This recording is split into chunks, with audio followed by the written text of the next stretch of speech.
करनी है या अंतिम समय आ चुका है और आप उस अंतिम समय में तैयारी कर रहे हैं। तो जब भी तैयारी कर रहे हैं मीन्स कहीं चलना है। कहाँ चलना है? आप सब में कहाँ चलना है? परम धाम। और बस वहीं बैठ जाएंगे। हमारी तो जर्नी आगे सुख धाम तक जाने वाली है।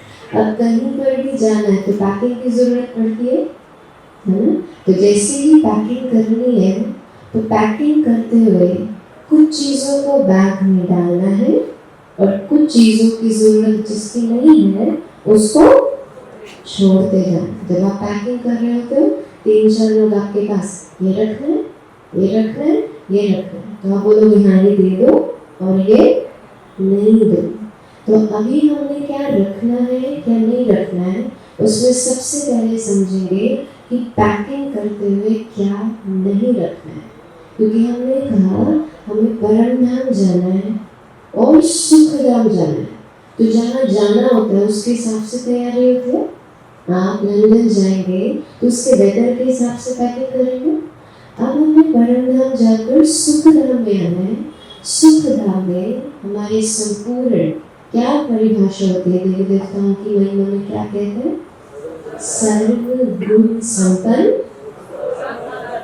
16 कला संपूर्ण, संपूर्ण निर्विकारी, मर्यादा पुरुषोत्तम, अहिंसा परमो धर्म। ये 5 चीजें तो बहुत अच्छा आपको याद है, 5 डिग्रीज है। लेकिन एक और बात कही जाती है जो देवी देवताओं के लिए कही जाती है उनकी महिमा में। कोई बता सकता है? इच्छा मात्रम अविद्या। इच्छाएं क्या है उनको पता नहीं है। तो जब भी हम बैग पैक कर रहे हैं तो क्या चीज लेकर नहीं जानी है? इच्छाएं यही छोड़कर जानी है। तो अंतिम समय में जो तैयारी करनी है क्या छोड़ना है। अब पहली बात है कि इच्छाएं आती कहाँ से? कोई तो उसको पैदा करता होगा। तो इच्छाओं का सोर्स क्या है? कौन से कंट्री में रहती है इच्छाएं? लंदन, अमेरिका, अंदर अंदर इच्छाएं कहाँ से पैदा हुई? अंदर भी लंग्स से कि हार्ट से? कहाँ से? मन से। मन भी क्यों इच्छाएं क्रिएट कर रहा है? क्या आंसर आ रहा है? बाबा विकारों का सोर्स क्या कहते हैं? विकार आत्मा में क्यों आए? देह अभिमान। जब आत्मा अपने को देह मानना शुरू करती है तो देह अभिमान से वो 5 विकार आते हैं। लेकिन इसके बीच की कड़ी है, जैसे ही आत्मा बॉडी कॉन्शियसनेस अपने को देह समझती है तो सीधा काम विकार, सीधा मोह विकार नहीं आता। जैसे ही आत्मा अपने को देह समझकर दूसरे की देह को देखती है और इच्छा क्रिएट होती है तो काम विकार आता है। जैसे ही आत्मा दूसरे के पैसे को या पैसों को देखती है बॉडी कॉन्शियसनेस में, इच्छा हुई मुझे पैसा चाहिए, तो कौन सा विकार आएगा? लोभ का विकार आएगा। जैसे ही आत्मा कोई भी बात सोचती है ऐसे होना चाहिए, इच्छा आई ऐसे ही होना चाहिए, और जब वो ऐसे नहीं होता है तो क्या आता है? क्रोध, अहंकार। तो विकारों का जन्म भी डायरेक्ट देह अभिमान से नहीं है। आत्मा पहले देह अभिमान में आती है, उससे इच्छाएं क्रिएट होती हैं और इच्छाओं के कारण ये विकार आते हैं। और यही इच्छाएं अगर स्थूल या सूक्ष्म चीजों की हो, दूसरे का कोई गुण, दूसरे की कोई विशेषता देखी और अंदर इच्छा आई, ये तो मुझ में होना चाहिए था, ये मुझे मिलना चाहिए था, ये मैं भी कर सकती थी, जैसे इच्छा आई कि मुझे करना है, तो फिर कौन सा विकार जन्म देता है? ईर्ष्या, द्वेष, नफरत, घृणा, ये सारा।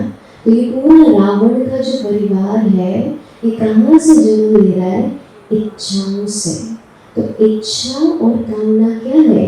इच्छा होती है डिजायर्स और कामनाएं होती है एक्सपेक्टेशंस। तो ये दोनों हमको सत्युग में नहीं चाहिए, तो उसको क्या करना है? यहीं पर छोड़कर जाना है। लेकिन ये इच्छाएं इतनी बुरी क्यों है? इच्छाएं बुरी क्यों है? बाबा का तो महावाक्य है, बच्चे इच्छा अच्छा बनने नहीं देती। और यहाँ मैं इतना ऊंचा लक्ष्य लेकर आई हूँ कि मुझे लक्ष्मी नारायण जैसा बनना। तो इच्छाएं इतना क्यों हमको प्रॉब्लम कर रही है? तो पहले हमने समझा इच्छा विकारों को उत्पन्न कर रही है, माना मेरे जीवन के दुख का कारण इच्छाएं हैं। तो इच्छाएं को दुखी कर रही है, पहला कारण। दूसरा कारण, इच्छाएं क्या कर रही है? हमारा जो मन है ना, जब हम सत्युग में आए थे तो एक पंछी की तरह था। पंछी कैसा होता है? उड़ने वाला, खेलने वाला, एक गाने से उड़े घुमा जाएगा। तो इसलिए उड़ती कला कब होती है? सत्युग में। लेकिन जैसे ही आत्मा सत्युग, त्रेता, द्वापर युग में और कलयुग के अंत में आती है, तो ये जो मन है, जो पंछी था, अब एक चूहा बन जाता है। किसने चूहे को देखा? अच्छा, कैसा, कहाँ पर वो बैठ के चलता है? किसी ने चूहे को चलते हुए देखा? चूहा चलता है कि दौड़ता है? कभी चल रहा हो ऐसे, कभी क्या करता है? एक सेकंड में अभी आप देखोगे इधर। तो मन जो पंछी था, कभी बैठता था, कभी उड़ता था, राइट? अब वो क्या बन पड़ा है? कलयुग के अंत तक आते आते लेकिन ये चूहा बनाया किसने? इच्छाओं और कामनाओं ने। इच्छा अपने पीछे मन को ऐसे दौड़ाती है कि बस उसके पीछे लग रहे। आपने किसी रूम से चूहे को निकालना हो तो दिन रात इसी चीज में लगे रहना पड़ेगा। तो इच्छाएं दुख दे रही है। इच्छाएं मन को चूहा जैसा चंचल, फुदकता, कूदता माना। इसका मीनिंग क्या है? हमारा मन सत्य में जो संकल्प क्रिएट करता है वो बहुत स्लो, बहुत हाईली एलिवेटेड, बहुत उच्च अवस्था, सतो प्रधान संकल्प होता है। लेकिन अब जब चूहा बन गया मन, तो कैसे? नेगेटिव, वेस्ट और संकल्पों की क्वांटिटी भी उसको भागने वाली होती है कि मन दौड़ता ही जा रहा है, थोड़ा सा शांत भी नहीं हो रहा है। उसका कारण इच्छाएं हैं। अब हमको क्या करना है? मन चूहा बन गया, अब क्या करना है? उसको कछुआ बनाना है। कछुआ कैसे चलता है? Very slow. राजयोगी के मन कैसे होता है? कछुए समान, अंतर्मुखी और धीरे धीरे धीरे संकल्प क्रिएट कर रहा है। लेकिन वो कछुआ कब बनेगा? जब मेरे जीवन से इच्छाओं रूपी कॉकरोच भाग जाएंगे। कहीं पर भी कॉकरोच आते हैं तो कैसे तो ऐसे ही हमको इच्छाओं को अपने जीवन से भगाना है। तो दूसरा नुकसान इच्छाएं करती है। तीसरा नुकसान, इच्छाएं हमको भिखारी बनाती है। जिसके अंदर इच्छाएं हैं, कामनाएं हैं, उसकी भाषा क्या होती है? ये चाहिए, वो चाहिए, ये चाहिए। हाथ कैसा होगा? ऐसा, ऑलवेज। तो इच्छा वाला व्यक्ति ऑलवेज अंदर से खाली डब्बा है ही नहीं कुछ। तो भिखारी ऑलवेज मांग रहा है। इतना अमीर है लेकिन कटोरा लेके घूमता रहता है। ये तो मिल गया लेकिन ये भी चाहिए। तो इच्छाएं किस किस को अपने जीवन में अभी भी पसंद आ रही है? नहीं, हमको चाहिए नहीं। क्योंकि हमारा लक्ष्य है श्री लक्ष्मी श्री नारायण इच्छा मात्र अविद्या उस अवस्था को प्राप्त करना, राइट। तो वो विकारों को, दुख को मेरे जीवन में इन्वाइट कर रही है, तो मुझे अपने जीवन में चाहिए, क्योंकि बाबा तो बेगर से हमको प्रिंस बनाना। प्रिंस कैसा होता है? देवी देवता कैसे होता है? दाता। लेकिन इच्छाएं हमको कटोरा पकड़ के घुमाते हैं। फिर इच्छाएं भी दो प्रकार की होती है। आप तो सब बहुत इंटेलिजेंट लग रहे हैं। कौन कौन सी? सबके बहुत अच्छे आंसर आ रहे हैं। इच्छाएं दो प्रकार की होती है। वेरी नाइस, मुझे पता था आंसर आएगा। एक होती है स्थूल इच्छाएं, एक होती है सूक्ष्म इच्छाएं, जिसको बाबा और क्या नाम देते हैं? रॉयल इच्छाएं। दिखती नहीं है, राइट। सूक्ष्म का ही सूक्ष्म रूप इज रॉयल। स्थूल इच्छाएं सबको पता है कौन सी होती है? मटीरियलिस्टिक। क्या चाहिए? धन चाहिए, जॉब चाहिए, बच्चा चाहिए, मकान चाहिए। मटीरियलिस्टिक जो दिख रहा है, बड़ा बंगला चाहिए, सोफे चाहिए, गाड़ी चाहिए, राइट। हम ब्राह्मणों की मोस्टली स्थूल इच्छाएं धीरे धीरे खत्म हो जाती है ना। जीव अगर चंचल है, ये खाना है वो खाना है, तो दीदी क्या करता है? आपको भर भर के ब्रह्मा भोजन खिलाता है। बहुत सारी टोलियां देते हैं कि टोली के तन अन्न का प्रभाव ऐसा मन पर पड़े, जो जीव बाहर में खाने के लिए चलायमान हो रही है, वो अपने आप बंद होती है।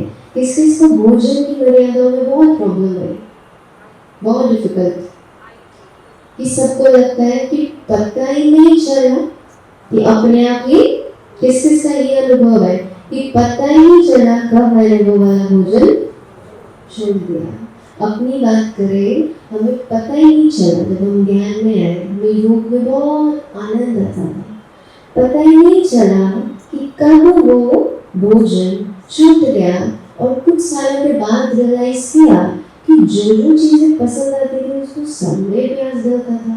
मेरी फेवरेट प्याज की परांठी, प्याज वाला पनीर, ये सब पता ही नहीं चला, बाद में रियलाइज हुआ, क्योंकि उसमें ज्यादा मेहनत नहीं लगती है। पता है गाड़ी से कोई सुख मिलने वाला, गाड़ी में बैठ कर भी, ऑडी में बैठ के भी दुखी हो सकते हैं, तो गाड़ी सुख नहीं देगा। तो स्थूल इच्छाएं बहुत इजीली छूट जाती है मोस्टली की, लेकिन प्रॉब्लम कहाँ आती है?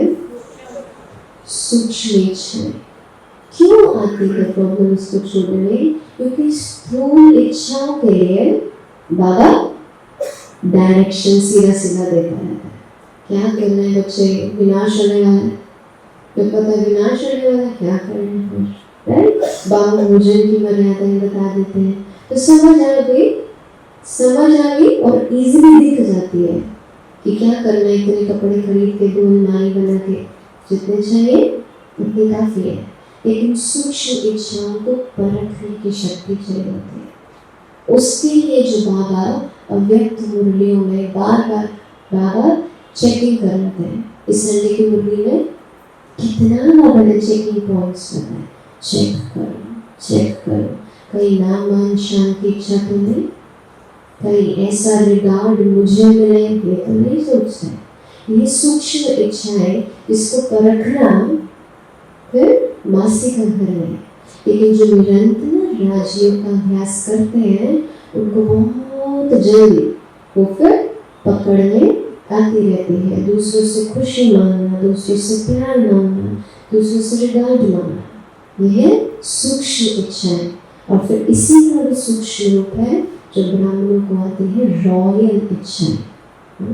रॉयल इच्छाएं माना बाहर रूप बिल्कुल कुछ और है और अंदर इच्छा काम कर रही है। बाहर रूप सेवा का है, बाबा का परिचय मिले, बहुत बच्चे आए, ये हो वो हो, और अंदर क्या है?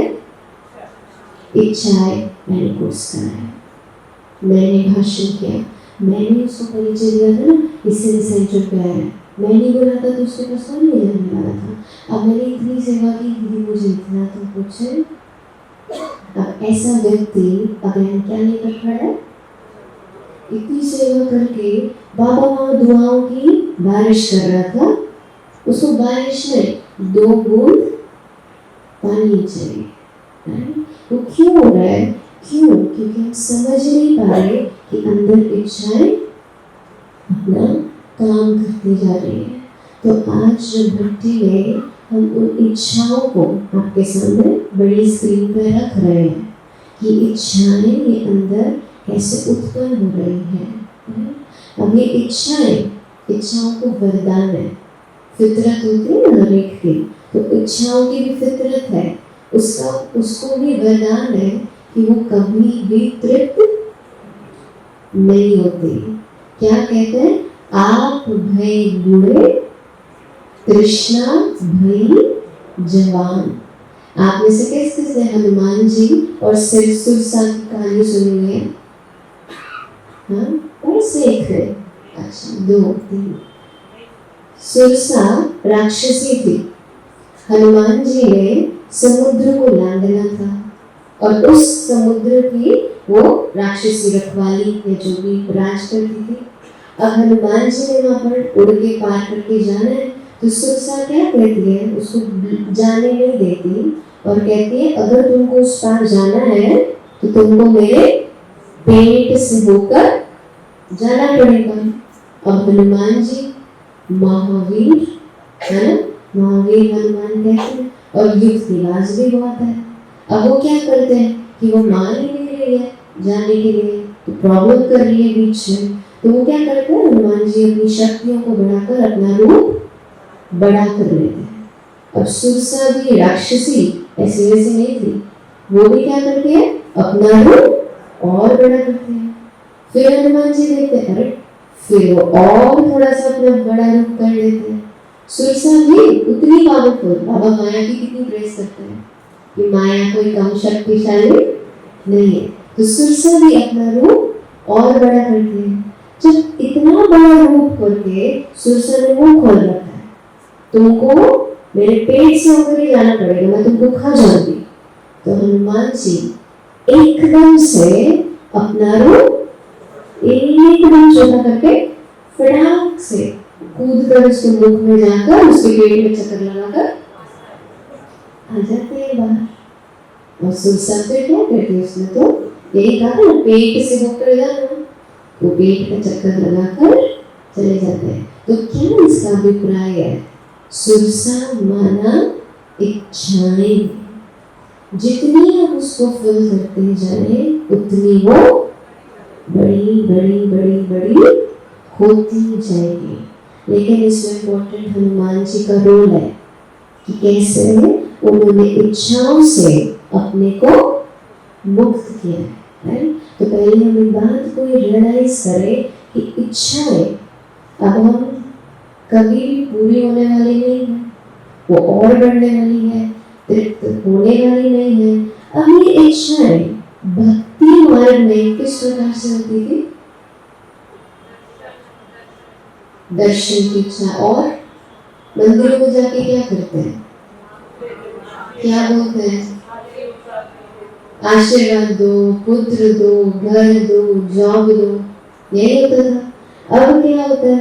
ज्ञान मार्ग में भी ये भक्ति मार्ग आ जाता है। तो हम क्या करते हैं? वहां देवी देवताओं को बंद हो गया, अब क्या कर रहे हैं?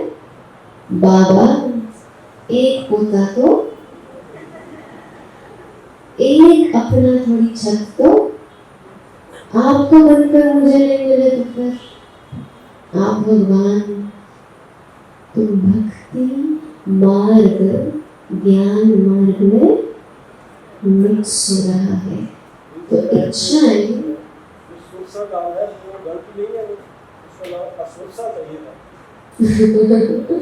बहुत अच्छा भाई जी कह रहे, उसका नाम सुरसा नहीं असुरसा चाहिए था, कह सकते हैं। तो हमको ये समझना है कि इच्छाएं कहीं पर भी राइट नहीं है। और फिर इच्छाओं को अब समाप्ति की ओर कैसे लेके जाए? अच्छा, हमने क्या समझा था? इच्छा कहाँ से उत्पन्न होती है?